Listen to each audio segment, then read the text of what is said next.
Ladies and gentlemen, we're here today, joined again by my good friend, Mr. Danny Wilson, and he's going to be talking to us about sleep. Thank you for coming in today, Danny. No problem, sir.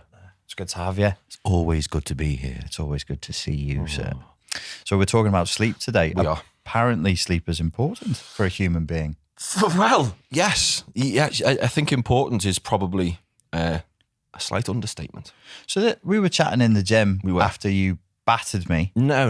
Yes. No. Pretty pain. We did an hour of a full body workout, and then the finisher was what do you call that thing? That horrible Prowler. Pushing and pulling the prowler. We had an emotional time, Richard. It was very emotional time. I mean, I needed therapy after Yes, that. I had a little bit of PTSD. We started talking about the sleep thing. We did, resilience to, well, just the stress of daily life. Mm-hmm. Some of the things you told me actually shocked me a little bit there. You said that it's proven scientifically that if people are not getting a certain type of sleep, that they will become more emotional and have less resilience. 100%. So if we just kind of break it down a little tiny bit, sleep is split into 3 separate phases, which we rotate in and out of all through the night. Every 90 minutes, we kind of go through each one of those. So we've got light sleep, which is basically the transition when you're closing your eyes and then you're drifting off to sleep. Nothing really is kind of happening. You're just asleep. Okay. Then we've got deep sleep, which is more to do with physical repair, physical regeneration. Then we've got REM sleep, rapid eye movement sleep. Some people will know it as dream sleep. So that's obviously when we're dreaming. And it's during this phase of sleep that we repair more emotionally, more of a kind of mental kind of repair. And it's that particular part of sleep that a lot of people miss out on. Even if you do go through a couple of cycles of kind of dream sleep, if you're not getting enough sleep every single night, your perception of events is going to be negatively skewed. So something which normally wouldn't really bother you, if you are sleep deprived, the severity of that event will go absolutely through the roof. And you could probably think back to pretty much every shit decision that you've ever made. If you could reflect on it and like really kind of be accurate on it, it would generally be following 1 or 2 nights of disrupted sleep. With the REM sleep, you were particularly, I think you said it's a time to sort memories, emotion, and like meaning. So that's why we have the weird symbols in the dreams as your unconscious is sorting meaning out. And we had that conversation, and then you said to me, have an active rest tomorrow. So we trained really hard, and then you said, do an active rest tomorrow. And what I did instead, Dan, was I trained again. Brilliant. Yeah. And then you mentioned fasting, and I was like, oh, I haven't done that fasting thing for a while. So trained really hard with you, trained again, and then thought today's the day to start fasting. Okay. And woke up at 3 o'clock in the morning, just stressed to death. Yes. Couldn't sleep from 3 till 6. Yes. The landlady then hid my passport from me. I'm due to go to Serbia at the end of the month. Okay. She got confused, didn't know she'd hid it from me. I had a mental breakdown that day. I was nearly in fucking tears. Not massively surprised. Yeah, so decided to do a worked demonstration. Yes. In my own life. What you thought was, I don't believe him. Yeah. Listen, I do not believe this guy. But what are personal trainers for if not to be ignored? It's like me when I'm doing coaching with people. I'm like, you need to do this, this, and this to regulate your emotions. And they go, yeah, I'm going to do none of that. Yeah. Thank you for your time, but I'm going to ignore you. Yeah. It's interesting you say that you woke up at like 3-ish. Yep. Because if we look at your night of sleep, which kind of interestingly enough, if you're not tracking sleep, everybody's like, oh no, I get 8 hours every night, mate. Yeah. It's the same as when people go, no, only have 1,000 calories a day. Yeah. No, you don't. I can see that you don't.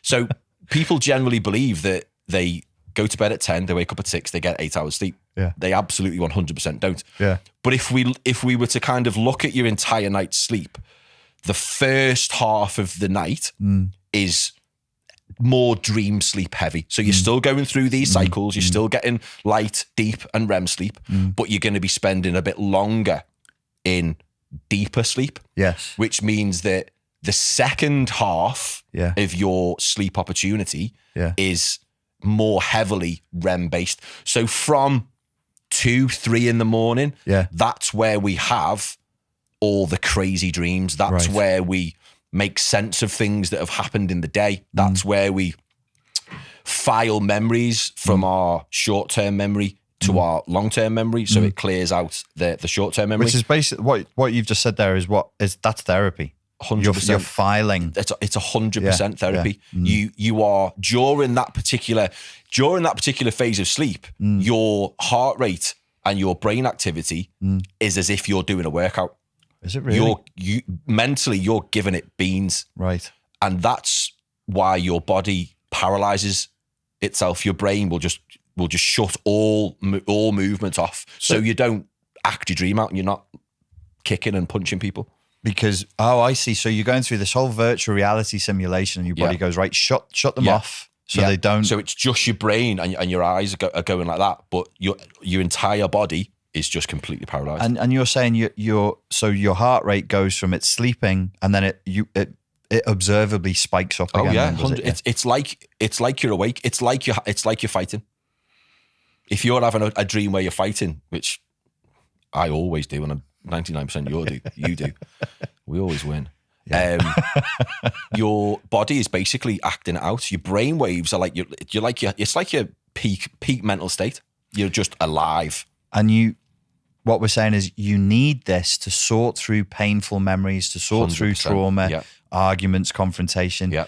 If you're not getting that, all the talk therapy in the world is not really going to do anything, because you're not processing it. You're not processing it, and you're like I said at the beginning, your perception of events, and as we obviously know, it's the way that you perceive an event dictates the action that you're going to take, which then dictates the kind of the end result. The consequences. So if you've got something, I know I've had it, and it's quite interesting because I know what I'm talking about.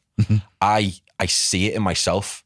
So we moved house not too long ago. I had 3 days of rubbish sleep, eating terrible food, not drinking enough water, and I was basically the devil himself. I was just a horrible guy. He was a little emotionally and hormonally dysregulated. Jesus, I wish it was a little bit. I was horrible. Yeah. And I kind of took myself to one side and sat down. I was like, right, what's going on? Who are you? Why are you doing this? And then I was like, right, you've had no sleep. You've been drinking Pepsi Max and no water, and you've been eating Dominoes because you're living out of boxes. Yeah. Right, bumf. So spent the rest of the day drinking water, didn't eat any crap, made sure, and we'll kind of get onto this later, made sure that the lead up for that day, because if you really do want to improve your sleep, it starts the second you get out of bed. That's the kind of, I was speaking to a guy yesterday and he was just like, sleep's sleeping it. How can you improve it? Like, I actually happen to have a program that you can join, sir. Yeah. Here you go. I'll tell you all about it. But it starts in the morning. So when I had this little crazy time, shall we say, I still apologize to my kids. I'm like, I'm so sorry. You know that's not me. I'll buy you a new Xbox. It's fine. Don't worry. Daddy's sorry he shouted at you for no real reason. So when I had that little thing, I straight away put measures in place for that night, rather than just lose my marbles and then try and go to sleep, because it's just not gonna happen. Well then, so here's a thing that interests me, because obviously you've been advising me for years with the training and with the nutrition and everything, and a lot of it, and I think this was in the fitness industry as well, it was food focused. So the thing to do would be like, it's not about the exercise you're taking, it's about the food you're eating. Yeah. Would you say that now you would say that sleep supersedes like that as well? Like sleep is a primary? Yeah, I would say anyone that I work with personally now, sleep is at the forefront of of what we do. If I'm working with a client who is looking to lose a few pounds, just by implementing some interventions around sleep, again, we'll come back to perception. Your ability to make rational decisions increases, and your ability to make emotional decisions kind of wanes a little tiny bit. So when we're tired and we're emotional, so physiologically our body's going against us anyway, but our mental state is, oh no, it's fine. I'll just ring Domino's and it'll be absolutely fine. So if we can I'll sort it out tomorrow. Yeah. I'll do some burpees tomorrow. I'll do it in the morning. I'll take the dog for a walk. That's the kind of thing that you, because that's the way that it's you're not rational. It's nonsense. Just like, no, it's absolute gibberish. Yeah. But that's the way that you think. So if we can help a client get 7 to 9 hours of restorative sleep, their decision-making ability is going to improve the next day. So if we can look at implementing a good night's sleep plus some education around nutritional choices and times of day to eat and that kind of thing, that is going to get like insane results. This is where I see the crossover between the fitness and the therapeutic stuff, because ultimately, like, it's not in the therapy session or the coaching session, it's not in the fitness session or the strength session in the gym with you that any of the work is really done. No, it's when the client's on their own. It's when 100%. We're on our own. It's consistency and it's adherence. So you'll say to a client, you're going to track your calories, you're going to eat this much at this time, whatever. And I'll be saying to them, these are the emotional literacy exercises you've got to be doing. You've got to be checking in with yourself. It's a bit of a hassle. It's a bit of a pain in the arse. It's not spontaneous. No, it's not like sticking on Netflix or, as you say, shoving a slice of pizza in your mouth. You've got to actually think about it. So how important then is sleep to adherence to discipline? Oh, it's got to be right up there. It's got to be. Like I said, we keep coming back to kind of perception. If you can look at something, let's just say that you give your clients an exercise, if they can look at it and go, I see where we're going with this, I'm going to do it. If you look at that with a tired brain, all you're seeing was, nah, that's work. Nah, I don't want to write things down in a piece of paper. I'm watching Squid Game. Good show. Yeah, I didn't like it. You didn't like it at all, did you? No. My girlfriend thinks I'm being awkward. She's like, you only don't like it because I do. No, it's not that. It's not how it works. I don't like it. I don't like it. This adherence and the consistency. I know it's, people want like a magic bullet, but there isn't one really. And I always, again, like to draw the correlation between the fitness and the mental health.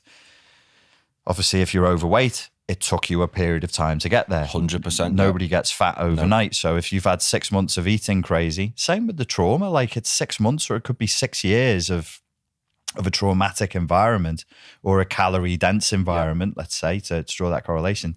You're not doing it overnight. No. There's not going to be a spontaneous moment. Hallelujah, you're fine. It's time, isn't it? 100%. So to adhere with discipline over time, to have the realistic expectation to be adult enough and sensible enough to do that, you've got to be taking care of your sleep, is what you're saying. 100%. If you are not looking at the bigger picture, if you are expecting your life to turn around after one Zoom session with you, after one day of implementing the advice that I give, you are straight away, you're just not going to get anywhere. Yeah. But it's when you can zoom out. Anyone who's been successful in any endeavor that you want to do, one of the traits that they have is delayed gratification. Yeah. One of the traits that they have is, if I do this every single day, I am going to get here. Yeah. So they don't look at the fact that, right, okay, maybe we're on a fasting protocol. Oh, I'm hungry. Oh, maybe I'm just going to jib it all off. They go, well, I know that if I do this today, let's get today out the way and tomorrow out the way and the day after it. So they delay the gratification. That's a trait with everybody who's been successful. Yeah, it's long-term thinking, isn't it? 100%. You've got to be in your adult to zoom out. It's not about how you feel right now. It's not about just sticking some butter and marmalade on a piece of toast. No. And then you're selling yourself on that. You go, well, it doesn't matter because I really need this right now. You still have that long-term perspective to say, as you say, the delayed gratification, just wait. Just keep going. You've got to stick on this course. It's days and weeks and months. And do you know what? I think it's an issue with the way that society is now. We want everything. I'm old enough. And I think you are. I'm afraid we both are, Dan. I think we're both old enough. Do you remember when, and I talk about this quite a lot with clients, do you remember when if you ordered something from a catalogue, obviously not online, because online, there wasn't a line to be on. It was a 28-day delivery time. You had to wait a month for your stuff to come. So back, years and years ago, stuff was a bit slower. Yeah. Now, we have Amazon delivering whatever you want on the same day. Yeah. People want stuff now. Yeah. So the brain's ability to kind of handle, and I'm a sod for it. Yeah. If I order something online, I want it now. Yes. If I decide I want something, no, I don't want it next week. I want it now. Yeah. And that's the way people are with everything. I want to lose 5 stone, but I want to lose it fucking now. Yeah. I don't want to lose it in 6 months. I don't want to have to do that. I want to do it now. We'd physically have to cut you open and suck it out. Yes, I'm going to cut your legs off. I'll get the Hoover. Yeah. Danny will bring the scalpel. This is our new thing. We'll do it at home for you. Listen, you'll definitely lose the weight. You might not survive. Yeah. You lose it in blood. This got dark, Danny. I don't just Took myself off to a place there. It's like 7 this. Yeah, so what I heard you saying, because I've known that sleep was important, but I was just like, oh yeah, why am I not teaching people this? And I just don't. It's like psychology, academic psychology as it is, it really needs integrating. Well, we've said this a number of times, like with the physical, much more. And just that one thing, like you're not going to process trauma if you're not getting this REM sleep, and you're not going to adhere to the disciplines we all have to adhere to if we're traumatized and seeking to heal, that we have to adhere to for fucking months, if not years, if we're not sleeping properly. Like you just said, if I give somebody an exercise and they haven't slept and they wake up the next day, they'll look at that and they'll be like, oh, fuck, F that. Your ability to resist cravings just goes completely out the window. Yeah. And I don't care who you are. I woke up early last week or the week before, and this is what I do. I actually know my shit. I woke up at 4 o'clock in the morning, spent the entire day eating crisps and chocolate. Really? Yeah. The entire day. How are you so lean? I battered myself and punished myself for it. No, it's one day isn't going to do anything, is it? It's, if that one day turns into 6 months, as with anything, it's a cumulative effect. But I was written off that day. Yeah. Written off that I had no willpower whatsoever. Just from lack of sleep. Just for one night. Yeah. Yeah. For one night. Yeah. So what would help people have better sleep? Have you got a few rules for people so that they can sleep better? Cool. Share them with us. Share them. I'll share this with you. Oh dear. So something that we should probably address before we look at what's called sleep hygiene.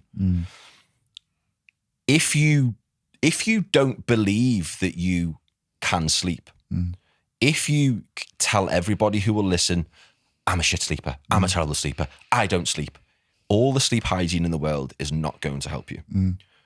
Because you're going to go to bed and you're not going to fall asleep in, it's called sleep latency. You're not going to fall asleep within 10 minutes. And there's going to be a little bit of your brain going, told you. We can't sleep. We can't sleep. Told you. Self-righteous. Yeah. So, but that being said, if you are in a position where you do want to prioritize sleep, because that's the key is accepting that you are going to have to prioritize sleep and not just leave it to chance. Yeah. It's like if you're trying to lose body fat, if you're trying to get better at something, you don't just leave it to chance and go, well, Well, that's another shit day. Hope this works out okay. Yeah. So a good night's sleep starts in the morning, which sounds kind of ridiculous considering you're probably not going to go to sleep for quite a long time. So as soon as you get up in the morning, it's quite bright in the mornings now. So it's very easy to do here. Just get some natural light in your eyes. Right. There are sensors in the eyes which detect light. They send a signal to your suprachiasmatic nucleus, known as the master clock. And that basically is turning the factory on for the day. So all your processes, all your hormonal drives, your ideal time to exercise, to eat, for peak mental state, everything kind of comes online. Then 12, 14 hours later, your body will then start to secrete a hormone called melatonin. And it's melatonin which helps us go to sleep. Right. So the first thing you can do to really kind of zero in, really synchronize your own circadian rhythm is get outside in the morning. Okay. Literally, it could be as little as 2 minutes. 2 minutes to 20. You walk around the block. I just go and stand outside in the garden, naked. Of course. In the rain. Gotta give the like neighbours an 80s music video. Gotta give the neighbours a thrill. So that's where we can kind of look at starting. So what we want to do is we want to increase our light exposure in the morning, but then as we get through the day, we want to start decreasing that. So we want to start kind of sending a signal to the brain. This is where people who spend all day and all night with the mobile phone like this and then go, I can't sleep. You've been staring at a very bright light. That bright light is sending a signal to your brain saying, it's daytime. We don't need to go to sleep. We're sound. And the content they're watching is emotional and sexual and funny. It's I don't know if it's stimulating the right word. I think what's more than stimulating though? Like hyper arousal. Yeah, 100%. So not only have you got the kind of the physical light going into your eye, you're getting triggered by what someone else on the other side of the world is saying. So then your subconscious is ticking over all night going, are they talking about me? Do they mean me, mate? They're talking about, do they think I'm some kind? Because your brain doesn't know it's not about you. No. It can't tell. No. It thinks that person your brain sees what it wants to see. Yeah. So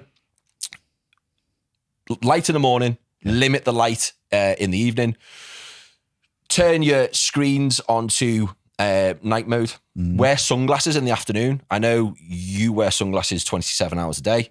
I love it. So what I would probably suggest to you is don't wear your sunglasses in the morning unless you're driving. And you're going to crash. Yeah. But so you're getting all the light exposure you possibly can into your eyes in the morning, and then later on in the afternoon, that's when you whack your sunglasses on.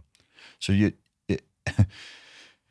it sounds a bit mad to people who don't know it, but your brain is really responsive to light. Yes, and light is one of the main cues.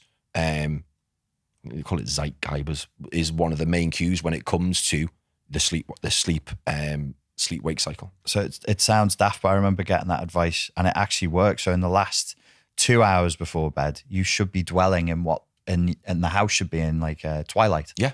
Like just after the sun has gone down, very low lighting. 100%, yeah. And they did an experiment where they took a load of insomniacs and they took them camping in the woods for 2 weeks with zero artificial light. The only light they had was daylight and firelight. Right. By the end of the 2 weeks, they were sleeping right through. Yeah. Because they were all the cues that we're supposed to have. When was it Edison that invented the light bulb? As soon as he invented that, everybody's sleep just went to pot. Right. Because at no point ever was it dark.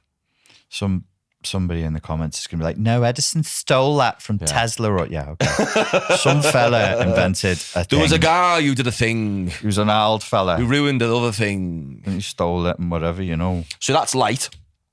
So then we've got,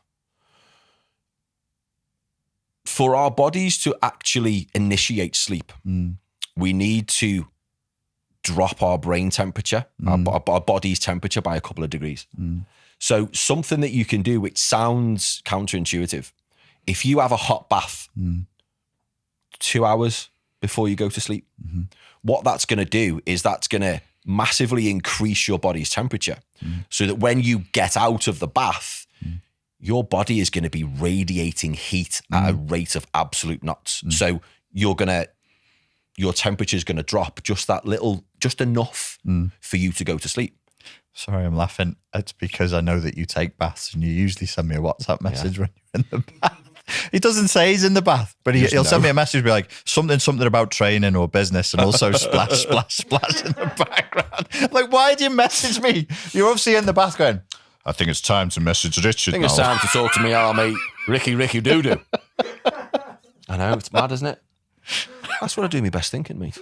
That is a good, when you float in water like that, you can actually, you get a pleasant state of dissociation going. Yeah. It is easier to think. Nice. Yeah. It's nice. And so we've got the counterintuitive way of cooling the body is by heating it. So a lot of people will be like, I'll just have a cold shower. I'll just have a cold shower. That'll cool me down. That does the exact opposite. That just puts your body shits itself because the temperature drops and then it just does everything it can to heat up. Right. So you end up going to bed sweating, which sounds ridiculous, but that's how we use kind of hot and cold therapy. So 10 minutes, 40 degrees, something like that. Hot, not boiling hot, but hot enough to know that you're in a bath. That's going to massively help you.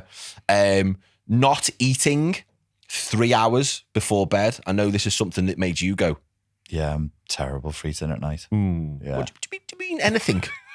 Would there be any food? Or? Is there something I can put in my face? What we need to do is again, we'll come back to the body's temperature fluctuations. When we eat, we heat up. It's called thermogenesis. So our body is digesting and metabolizing food, which means that our body can't kind of calm down. At nighttime, we're not really supposed to be eating at night anyway. We're supposed to get all our food in the day. And then at nighttime, that's when we give our digestive system a rest. That's when everything's supposed to be kind of calmed down. So if we can make sure that any food that you have is long gone. I finish eating at about 5 o'clock. That's amazing, that. Really, like I can do the 16-hour fasts, but I would typically do like 8 till 12. I'm going to try and organize the day. Yeah. Because I'm setting up a 30-day challenge soon, and I'm going to try and do what you're doing. You'd be surprised, Yeah. Yeah. Anyone that I was speaking to one of my clients last night, and he was like, Dan, he said, I'm just not hungry anymore. Yeah. Because we kind of, throughout the 24 hours, we kind of flow. We kind of get into a rhythm.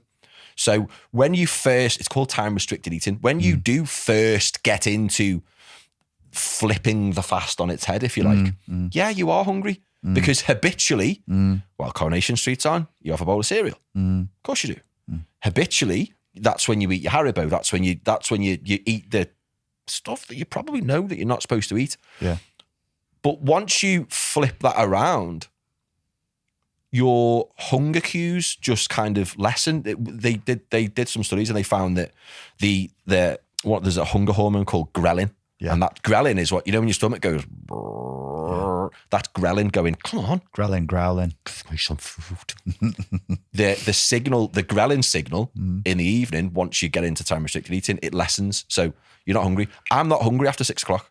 So just to be clear though, what you're saying is you don't prep your final meal at 5. The fork is down on the plate. So what you're saying is if you're getting through 2,500 calories for the day, you've done that in between 6 o'clock in the morning and 5 o'clock at night, you're finished. Yes. Well, when we're looking at time restricted eating, this could probably be an entire different episode. Yeah. When we're looking at time restricted eating, we're looking at getting all our energy intake for the day in a 12-hour period. Okay. If you can reduce that to 8 to 9 hours, that's when we start looking at increasing fat loss as well. Yes. But purely for metabolic health. Okay. If you can get all your energy in, I have my first meal. Don't get me wrong. If I'm starving, hungry, I don't punish myself. I have something to eat. Yeah. I don't hit myself with branches and stuff. Could you? For money? I do. Danny's OnlyFans account will be open next week. Like Silas, the mad monk, with his tongue on his leg. If I'm hungry, like this morning, I was up at 6 and I had something to eat at about 8:15 because I was starving hungry. And I knew, again, we're looking at the laws of individuality. I knew that I had a long coaching call with a client and then I knew I was coming here. Normally, 10, 11 o'clock would be my first meal. And then before 5, sometimes if Amy's working and she's not home, I'm not that horrible that I go, I've eaten. Goodbye. You know, I'll have my tea with her. But generally, I've finished eating at the latest 6 o'clock. I'm gonna try and do that. I mean, it would be revolutionary for me because I'm a breakfast misser, and on that protocol, I would have to get. Do you know why you're a breakfast misser? Why? Because you eat everything at night. It's naughty, isn't it? So you're not hungry in the morning. Yeah. And this is why people go, oh, do you know what? I just don't want breakfast in the morning. Like, it's because you had an entire bag of Haribo just before you went to bed.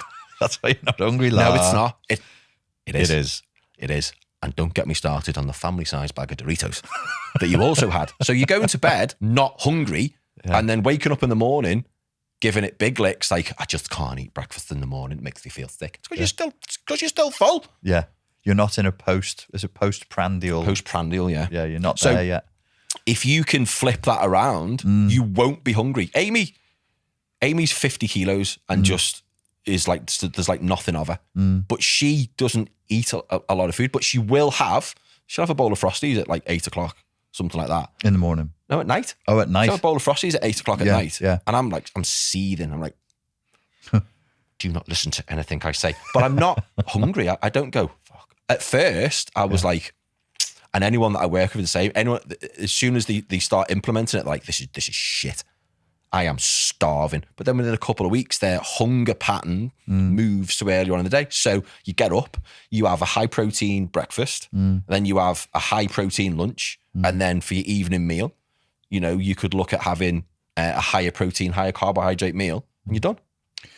I really think that this would help me a lot because I think a lot of my insomnia is food related. I know it is because I'm waking up really hot and agitated. Yeah, and it's and with weird dreams, probably because there's just too many calories trying to go through my system.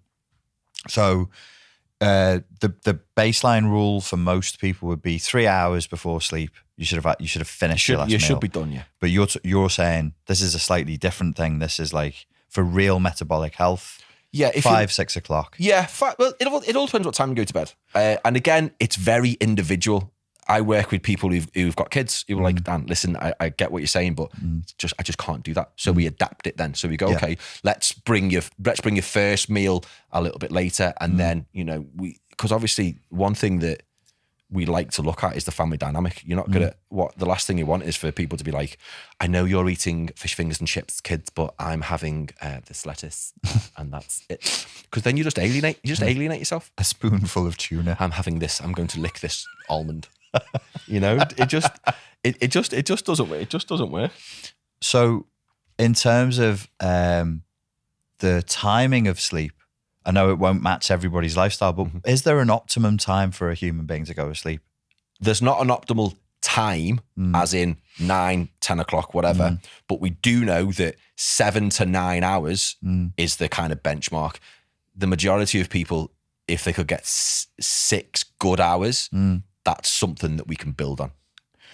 So for me, what if I know that not all sleep is equal. Like if I was doing door work and I went to sleep at 4 until 12 midday and got my 8 hours, that's not as good as 8 hours at night, is it? No, humans are diurnal. We're supposed to be asleep at night. We're supposed to be awake in the day, which is why I've done nights, and I think you've done proper nights in the past. You could have the longest night shift on the face of the planet, but you will still struggle to go to sleep when you get up because you've got two drives, two processes when it comes to sleep. You've got your sleep drive, you've got your wake drive. So during the day, you've got a chemical called adenosine building up in the brain. Adenosine is basically a waste product of energy. So that builds up all day until it gets to a point, bump, where you fall asleep. If you are awake all night and you are pulling an all-nighter, whatever, when you go to bed in the morning, naturally your body's wakefulness, your body's wake drive is increasing. Your body temperature goes up, your heart rate increases, your body will metabolize fuel, cortisol will spike. Your body wants to be awake in the day, so you are fighting against yourself. So you will, if you're trying to sleep in the day, you will really struggle to go through the correct sleep cycles. You'll struggle to spend enough. The majority of your time will probably be in light sleep, which is better than no sleep, but it doesn't have the deep kind of recuperative benefits of REM and deep. One of the things I found when we were doing door work as well is when you go home, you've been in a club, you've been chatting to your mates, there's been drama going off, there's loads of music, there's the lights going. By the time you go home, you're still a bit adrenalized as well. Buzzing, yeah. So you really need that tapering off of stimulation before sleep, don't you? Yeah, there needs to be a phase in the evening that you get ready for bed, that you prepare yourself physically, mentally, and emotionally for bed. And how long should that be for people realistically? Again, everybody's kind of individual. I would probably say 2 to 3 hours. Yeah. You know, you want to be looking at finishing your evening meal. You want to be looking at turning off the overhead lights. So you're just using, ideally it's candlelight, but we don't live in that world. So we're just using table lamps. So anything, so we're not looking directly at any kind of bulbs. We are limiting screen use. For me personally, my phone goes away at 8 o'clock at night. Right. If my kids text me, I don't ignore them, but I'm not. Daddy's on a sleep cycle. Yes. Sorry, darling. Daddy doesn't care. So, you know, if my phone's there, but I'm not scrolling on social media, I'm not stimulating my brain, I'm not stimulating, or I'm not delaying the release of melatonin. Having a bath to kind of, to prepare yourself. Again, these are all, I can't think of the right word. These are all signals telling yourself, right, we're getting ready to go for bed. We're getting ready to go for bed. And then when you get into bed, I wear blue light blockers because I read on my iPad with night shift mode on. I like highlighting stuff. So I'll read when I go to bed with blue light blockers on. Generally, I kind of drift off. Something, I forgot, something which has really helped me and helped the clients that I work with is, you kind of mentioned it before, that you woke up at 3 o'clock in the morning and your brain is just giving it absolute big licks, thinking about things it doesn't need to think about. About an hour before you go to bed, if you do any kind of journaling, do a little mind dump. So just write down a list of things that you've got to do today. Okay. And then the idea is that gets that out of your mind. Yeah. Because if you're thinking, right, I've got to remember to do this, I've got to remember to do this, got to remember to do this, your brain's going, hey, don't forget, I won't forget what, that thing. That's what your brain's doing all night, which is why you wake up at 3 o'clock in the morning and go, oh, I need to go and see Rich and do this. You're like, oh, what are you doing? What are you doing? So you're anxious that you'll forget something. Yeah. So whereas if you've written it, you just be like, it's on my list. Yeah. If you get it down on a page, I've got like a big journal I fill in the morning, fill in the evening, and then I'll just, about 8:30, I'll just start writing a to-do list. Okay. And it could be 3 to 5 things. It doesn't have to be every single thing that you're going to do. I'm going to chop some onions and then I'm going to put them in the pan. It doesn't have to be like that. Yeah. It's just literally like, pay this bill, do this thing, go meet Rich, that kind of thing. It'll change the game for you. Okay. I've never done that, but I do think part of what I'm doing is I'm fighting to remember what to do, and I'm in sort of like a anxious sort of control state. Yeah, 100%. And the dreams reflect that. Yeah. And it's the idea is to get you out of that state. Right. And I do it sometimes if I'll forget, because I am human. Not fully. No, not fully. The worst parts of you. Yes. The weak parts are. I'll sometimes forget, and then I'll wake up at 3 o'clock in the morning and I'll be like, damn it. Oh no. Oh God. Here it comes. I guess I'm going to be awake for 2 hours now. So what time do you usually go to sleep? I am terrible at this. My girlfriend goes mental. She's like, why have we got a bedtime? We are adults. Why do we have I've had that same bedtime argument. Yeah. I've had the same thing. I've even had the argument like, it's time for bed now. I'm not going to bed. Like, why are you acting like you're 5? Yeah. We've got stuff to do. Yeah, 100%. So my bedtime. Yeah. That sounds bad, doesn't it? It sounds like you've got a teddy and a blanket. Time for bed, Danny. I haven't. My bedtime. It's not a teddy. It's like a lion.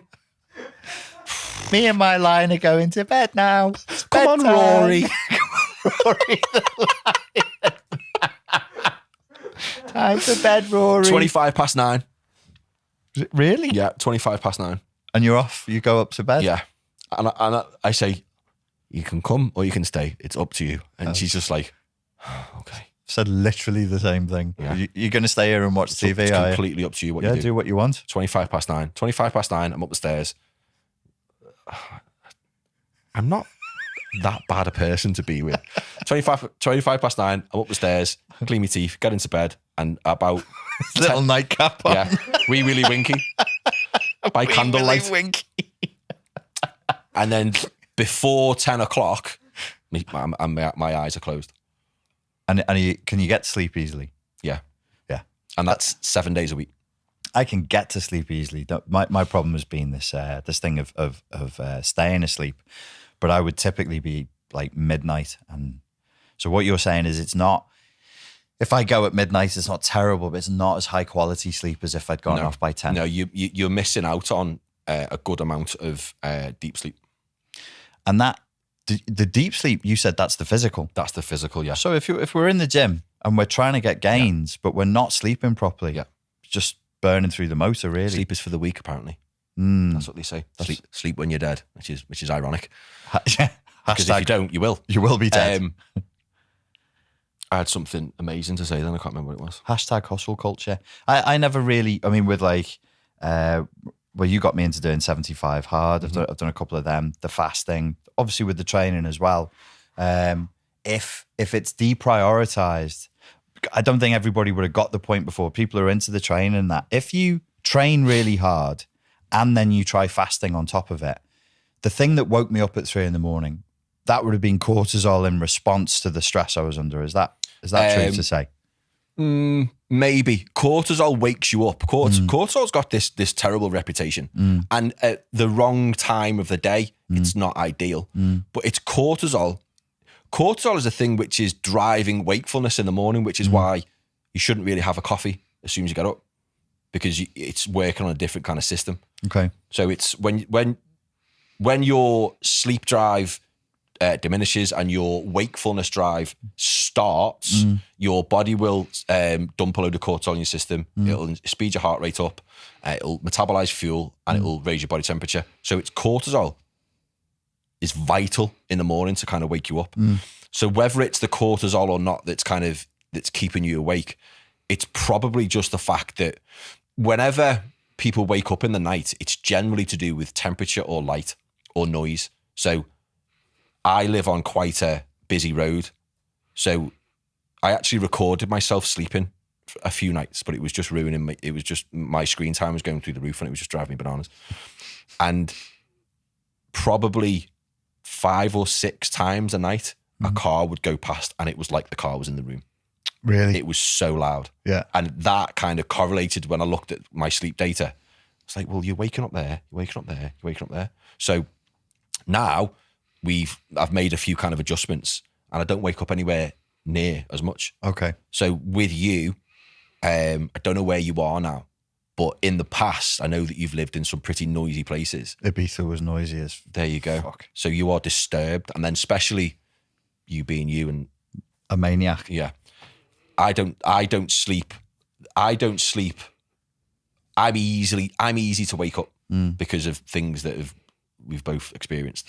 It's called PTSD. Yeah. Well, you can call it that if you like. It's not hard to wake me up, dagger in hand. Where's the enemy? Hammer. Yeah, so that's, if you're waking up a lot, that's generally to do with temperature. You know, if the ideal temperature for a room is 18 degrees to go to sleep, which is a lot colder than you think. Right. So if your room temperature is a little bit high, you're going to wake up a lot throughout the night. Okay.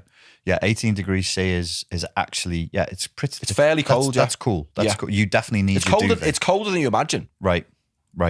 Yeah, because I know with the air conditioning being in Spain that like when you go, oh, it's boiling. Let me stick it on 18 degrees C. You don't want that. No. It's cool. So you got to be cool. You got to stop eating. You've got to reduce your light. You got to start the day early. What about caffeine? You got any rules for caffeine intake? Caffeine. You just said the first cup of coffee in the morning doesn't do anything. Could you explain that for people? So for the first 90 minutes or so, you don't need coffee. Okay. Coffee at that time is just a habit. It's just something that you like, something that you think that you need. When really it's cortisol, which is driving the kind of wakefulness. If you can delay your coffee, I generally tell clients and people I work with in my programs to have a litre of water as soon as you get up in the morning. You just through your breath overnight, you lose a litre of water. So if you can rehydrate straight away, that's going to put you in a really, really good place. But that also means that in 90 minutes or whenever if you can delay your first coffee, that first coffee is going to do exactly what caffeine is supposed to do and not the abuse of caffeine, which is, and if there's any fit pros watching this, the fitness industry is an absolute nightmare for caffeine abuse. Whenever I talk about caffeine abuse, whenever I talk about reducing caffeine consumption, 99% of the people that kick off are fit pros. Really? Yeah, because they get triggered by it. Because they're actually addicted to caffeine. Oh my! Because they live on caffeine. I was the same when I was working in gyms. I was the exact same. It's weird. It seems to be this like kind of badge of honor. Oh, I'm going to have 27 coffees, and it's like, well, okay, yeah, okay. Anything that if you don't have it for a certain amount of time makes you feel like shit. Probably isn't the best thing for you to be having. That sounds like an addiction. Well, addiction, abuse. You say tomato, I say yes, you're addicted. Caffeine works on, we touched before on sleep drive, the buildup of adenosine. What caffeine does is it blocks the adenosine receptor in the brain. So for all intents and purposes, your brain's going, oh no, there's no adenosine. Oh, it's sound. Let's do loads of stuff. Yeah. The adenosine's still building up. Yeah. So then as the caffeine wears off, you're like that because you've got this big buildup of adenosine finally getting to the receptor. Yeah. So you have another coffee. Yeah. And then you have another coffee. And then you spend the entire day caffeinated off your bananas so that you can't sleep. You have a shit sleep, which means you get up in the morning and you start the cycle again with more caffeine. Yeah. So then one cup becomes two and 2 cups become 4. And the thing with caffeine is it's got the half-life of caffeine is about 5 to 6 hours. So if you have 100 milligrams of caffeine in 5 or 6 hours, there's going to be about 50 milligrams of caffeine still in your body. Wow. The quarter life is about 10 to 12 hours, meaning, and I'll use me as an example, I used to have 5 cups of coffee in the morning. Wowie. Before Amy got up. Good God. I'd be absolutely off my You have a little marbles. espresso machine in yours. Do you mean you'd have 5 espressos? Yeah, 5 of them, yeah. So like, good morning, my love. How are we? Why have you got a traffic cone on your head? Just because I have. And I like it. So if let's say I have 4 coffees at 8 o'clock in the morning. Yeah. 12 hours later, I've still got the equivalent of 1 cup of coffee flowing through my veins. Wowie. So 8 in the morning. So 8 o'clock at night, I've still got a big, huge dose of caffeine. Right. Flowing through my body, keeping me awake. Yeah. Yeah. So then obviously, again, like I just said, you start every single day in more and more sleep debt because you're just not getting the sleep that you need. So do you have any rules for people as far as coffee goes? Like what time should be the last coffee of the day? I would say, personally, get all your caffeine done in the morning. Yeah, before midday. A good rule of thumb, if that's the word, is 2 milligrams of caffeine per kilo of body weight ideally should be all you're having. Do you know that the rule of thumb was like how wide the rod you could beat your wife with. Beat your wife to death with or something. Yeah. We still say it like as a rule of thumb. Like it's completely normal. Like it's normal to legislate how viciously you can beat people. That'd hurt that, wouldn't it? Like a big cane. A cane, as long as it's thinner than your thumb. That was it. But if you've got a fat thumb, that would really... might edit this. I don't know where I'm going with this. And that's how he got cancelled. There was no more YouTube for Richard Grannon. How come you work at Morrison's now? Well, let me tell you. You know, I've actually thought about going back to door work and taxiing just so I'm not online anymore because it's such a weird job. I just like, let me go back to a normal life. Oh my God, taxiing. Remember that? Yeah, taxiing. That was all right, that. No. Door work, that was a laugh. No. Fighting with scallies at 2 a.m. Yeah, for like £9 an hour or whatever it was. For £9 an hour. So, right, what were we saying? Something about sleep. Sleep. So you've got, for people who want to know more about sleep, whether they're trying to lose weight, build muscle, or just regulate their lifestyle, you've actually got a new course, haven't you? Indeed. What is it called and where can they find it? The Sleep Lean program is what we've, is it monikered? You can monikered. You'd say it's a moniker. It's a 4-week sleep optimization program with a structured syllabus to follow. And then once a week we have a group coaching call. There's various challenges throughout the kind of week. So on the coaching, not the coaching call. The coaching calls are different. That's a different thing. That's on your OnlyFans. The next level. That's my OnlyFans. On the coaching calls, we just talk about whatever it is that's kind of stopping you sleeping. Because everybody's going to have their own individual thing. The laws of individuality, which is huge and which is what a lot of people don't realize. A lot of people are like, you will do this and that. I don't care about anything else. Yeah. You know, which is a lot of coaches without kids and a lot of coaches without any kind of grip on the real world, and they just see what they do. Yes. They kind of don't get the laws of individuality. So on the coaching calls, we'll talk about whatever it is that they are struggling with. Yeah. And what I really love about the program is it's nothing to do with social media. That's lovely. It's the group is housed in my smartphone app. Okay. So it's not, I work with a lot of people who aren't on Facebook. A lot of people who are on LinkedIn but not on Facebook. A lot of people on Facebook, not LinkedIn. What this does is it means that you don't have to have a social media account. Okay. And if you are on social media and if you are actively trying to not be on social media, like I'm massively trying to reduce my exposure, it's nothing to do with it. And it's brilliant. Yeah. Okay. Is there anything else you want to add before we wrap it up? There's probably lots of stuff that I'd like to add, but it's not stuff that we can talk about on here. No, man, it's been good. I've really enjoyed it. This is the stuff which I really buzz off talking about. I really enjoy helping people with their sleep. I really enjoy, I think is it called red pilling people? Yeah. Yeah, I think I red pilled you a bit the other day. Yeah. I was actually, I'd never thought about it. I was quite shocked, and I was like, I could see it myself. I could see it my clients. When I do the 30-day challenge with them, I'm going to say, let's try and stick to these principles and make sure that whilst we're, if you're pressuring yourself to do anything, whether it's to build muscle or to overcome things therapeutically, let's just give ourselves that bit of support and be like, okay, because you're pushing your system through something. It's stress. So then compromise. Okay, system, here's some sleep so that you can process it. Here's some sleep. Here's some sleep for you. Diddly. Sandman. Enjoy. And it just, like you say, improves resilience, improves everything. Adherence and discipline, and your perspective of the stress will improve. So. Everything. Pretty much every situation that you are struggling with can be massively improved just by going to sleep. Yeah. Just by giving sleep the priority that it deserves. People kind of prioritize, or they think they prioritize, to be nutrition, to be training, it's this, that, and the other. Go to sleep, dude. Yeah. Go to sleep. Balance your hormones. 100%. Awaken you. Danny, it's been a pleasure. It's always a pleasure. Thank you for coming in, sir. No problem. And let's do this again. Oh, yeah. Ladies and gentlemen, thank you very much for your time, for your attention. If you want to know more about Danny's Sleep Lean program, please hit the link below. Thank you. Hey folks, hopefully you enjoyed the conversation that me and Rich have just had.